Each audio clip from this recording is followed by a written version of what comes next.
De Boujdour, au bord de l'Atlantique, à Marbès à l'est, les Marocains ont édifié une ligne de défense de 1200 km de long.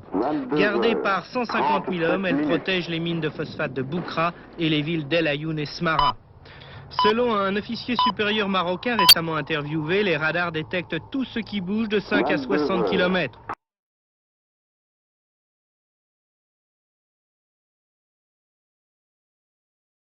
Cantonnés à 20 km du mur, les Sahraouis se sont approchés tôt le matin des positions à attaquer.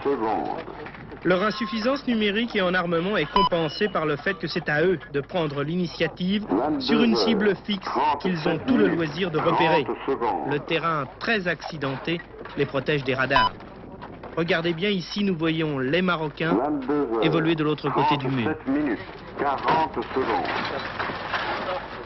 Durant une demi-heure, les Sahraouis harcèlent les positions marocaines, puis en quelques minutes, les mortiers sont embarqués dans les véhicules et l'unité disparaît entre les rochers pour aller s'installer 20 km plus loin, en face d'une autre position.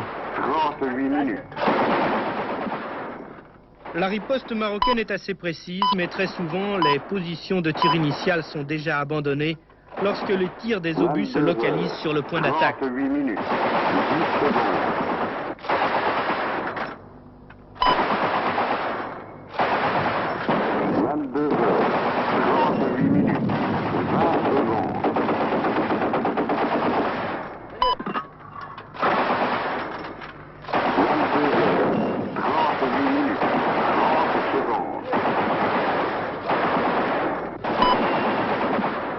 L'offensive terminée, le convoi regagne son cantonnement. Il reprendra la même opération demain. Cette guerre d'usure, de harcèlement, les Sahraouis sont déterminés à la poursuivre le temps qu'il faudra. Il est clair que ce ne sont pas ces escarmouches quotidiennes qui feront basculer le sort de la guerre. Il est clair que la stratégie du mur de défense marocain est d'une efficacité redoutable.